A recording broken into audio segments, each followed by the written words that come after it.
Good morning everyone. সকাল সকাল উঠে পড়েছি। ওয়েদারটা ছিল হালকা ঠান্ডা হালকা গরম, তবুও সোয়েটার স্টিল পরে আছি। তারপরে চান টান করে এখানে বসেছিলাম একটু পুজো করতে। পুজো না করে পর্যন্ত আমি জল খাবার খাই না, আগে পুজোটাই সেরে নিই। বাড়িতেও মাকেও দেখি যে পুজো করে তারপরে খায়। আমার শ্বশুরবাড়িতে সবাই তাই পুজো হবে তারপরে আমরা জল খাবার খাবো। এখানে হচ্ছিল ঘুগনি। এ দেখো পেঁয়াজ লঙ্কা সব কাটা হয়ে গেছে। এখানে মটর সেদ্ধ করা হয়ে গেছে।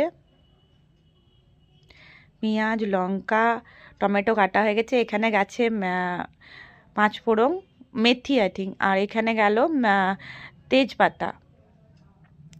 তারপরে যাবে পেঁয়াজ। পেঁয়াজটাকে একটু ভেজে নেওয়ার পর এখানে যাবে আদা রসুন বাটা।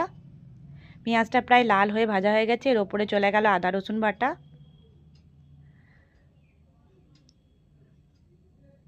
আদা রসুন বাটাটা একটু হলুদ একটু কষে নিয়ে ওতে চলে যাবে টমেটো কাঁচা লঙ্কা।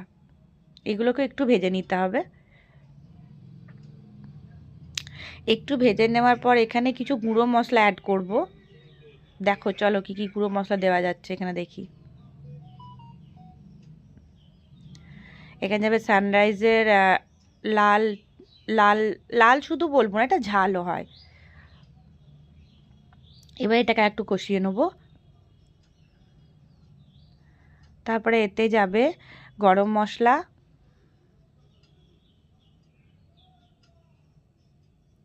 ব্যাস গরম মশলা, উপর থেকে ধনে পাতা দিয়ে একটু কাঁচা রসুনও অ্যাড করা হয়েছে, যেটা দেখাতে ভুলে গেছি। একটু ফুটে গেলেই রেডি।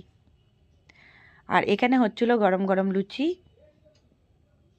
সকাল সকাল জলখাবারে লুচি ঘুগনি খেতে আমার তো ভীষণ ভালো লাগে। তোমাদের কেমন ভালো লাগে জানাতে কিন্তু ভুলো না আমাকে কমেন্টে।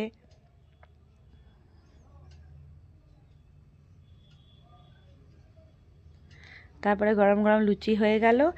এখানে প্যান্থার খুব দুষ্টুমি করছিল, তাই অনুপকে ভেতরে ভরে দিল। এই চলে এসছে আমার জলখাবার। Tata bye.